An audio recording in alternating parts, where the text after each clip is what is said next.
CQDX, CQDX, CQDX. This is Havana calling. CQDX, CQDX, CQDX. This is Radio Havana calling all shortwave listeners and radio amateurs. Welcome to...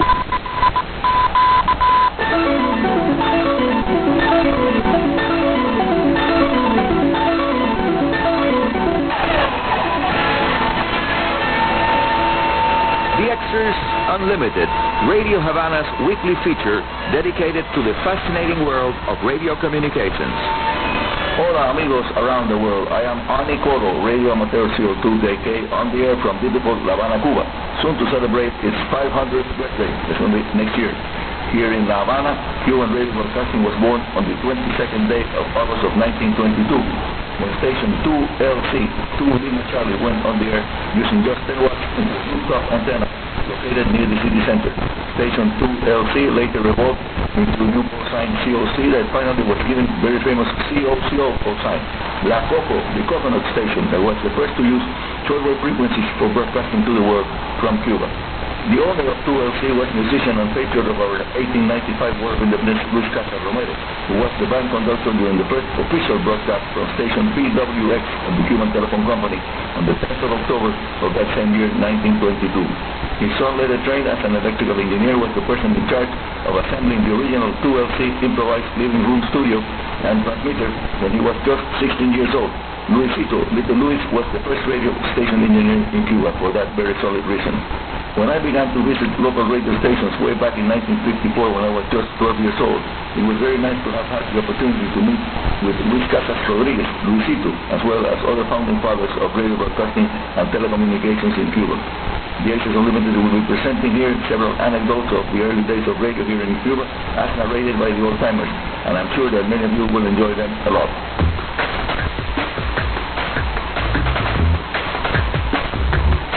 This is Radio Havana Cuba. The name of the program is DXers Unlimited, and here's news item 1 for today. Day after day, one after the other, the sun shows no sunspots at all, a blank sun. The long sequence of the blank sun is an indication that we are now well into the period of minimal activity of solar cycle 24. As a matter of fact, we must look back to the tail end of cycle 23 between the years 2008 and 2009 to see a similar long spell of the blank sun and solar flux levels at the baseline readings that we're seeing right now.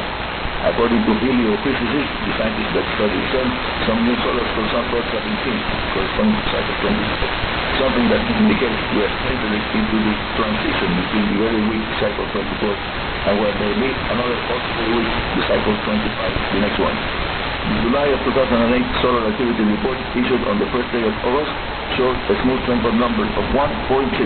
Yes, you heard it right. An average of less than 2 sunspots, as during the month of July we went through a period of very quiet sun many days, and that's indicating the transit across the solar minimum we're going right now.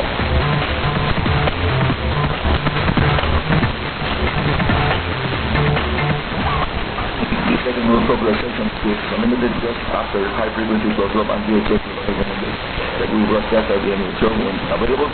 Today I'm answering a question sent by listener Jonathan from the Netherlands. He wants to know about the new FP8 digital communications mode and what seems to be a soon-to-be implemented upgrade for that mode. Sí, amigo, yes, Jonathan, FP8 has become very popular among radio amateurs all around the world who decided to learn about the use of sophisticated digital communications modes, having had at hand a computer and the required computer-to-radio interface. Yes, it takes some time, the learning curve, to learn how to communicate with the digital modes, but once this is achieved, the station will be able to make two-way contacts, computer-to-computer contacts via radio that seem to be coming from science fiction books. Unbelievable. Personally, I must say I like to use the keyboard to keyboard modes, not the automatic ones, because we need to use the keyboard and the fact that there is a person, not a machine, at the other end of the contact. PSK31 and PSK63 work well under normal or subnormal propagation conditions, but they are no match at all to the phenomenal performance of the JT65 and FP8 digital mode, amigos, in the propagation conditions are very poor. FP8 software is free and open source, and it can be downloaded easily from several websites all around the internet.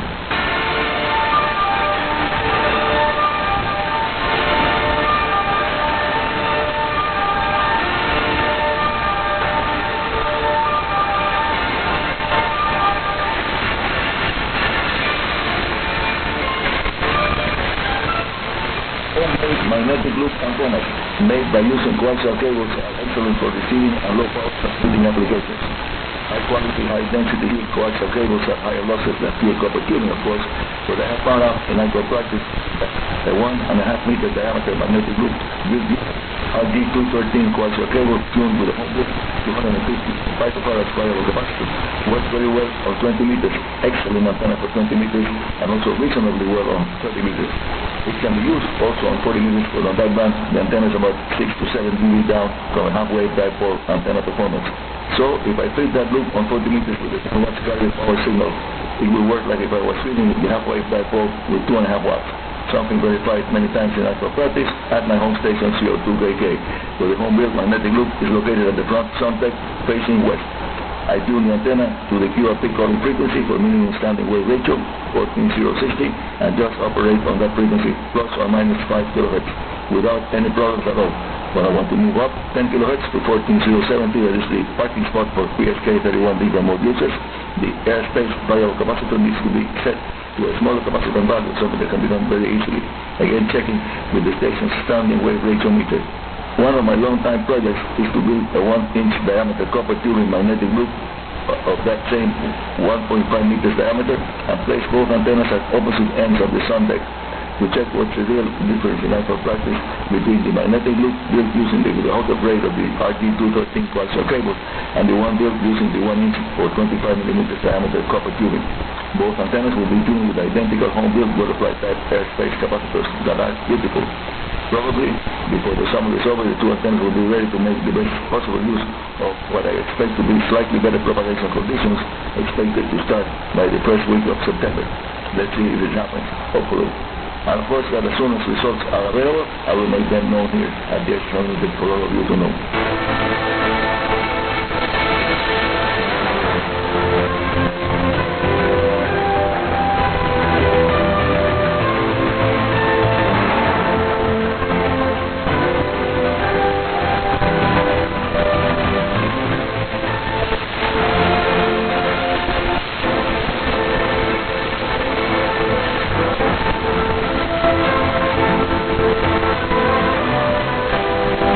Dear amigos, who recently sent an email message to info@enet.cu. That's my email address, info@enet.cu.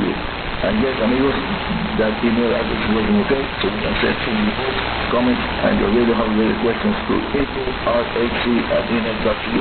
I better say it here, Connecticut, India, November, Foxtrot, Oscar, Romeo, Hotel Charlie, symbol for us, Echo, November, Echo Tango, dot. And here is now another reply to a question sent by listener Frank from Ohio in the USA, who wants to know why he is now only listening to the very few citizen band stations that are within his local round wave range with his antenna. He has used the citizen band transceiver tuned to channel 9 as a propagation indicator, but this summer he has monitored very few for radio openings, and not a single South American station has been heard so far there in Ohio. Amigo Frank, let me remind you that long-range F2 propagation during solar minimum years very rarely goes above 20 MHz during the best daytime period. Keep monitoring channel 9 on the CD band, and it is possible that by the middle of September you will be picking up from South America via the F2 propagation mode, and also possibly via the trans-equatorial propagation mode that is still defying scientists because it works well all along the solar cycle and no one knows why. Solar stops holding at very low 68 to 70 units and zero sunspots in sight at the time I was recording the show. The solar minimum is deepening. The sun has been without sunspots for many days. To find a similar stretch of line sun, you'll have to go back to 2008-2009 when the sun was experiencing the deepest solar minimum in a century. Solar minimum has returned, bringing extra cosmic rays, long-lasting holes in the sun's atmosphere, and strangely pink auroras borealis. And as expected, the worst propagation conditions on the high frequency above 10 MHz can be expected. See you all at the middle of the week edition of DXers Unlimited next Tuesday and Wednesday UTC days, just after the half-hour newscast. And that's all for today.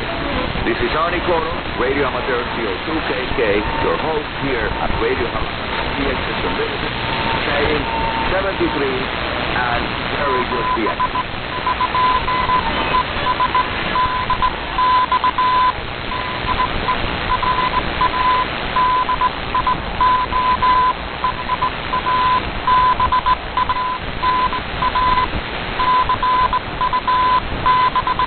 Thanks, Arnie Corder, heard twice a week here on Radio Havana Cuba, the weekend edition of the DXers Unlimited radio program, and DXers Unlimited on the midweek edition right here on RHC with Arnie Corder.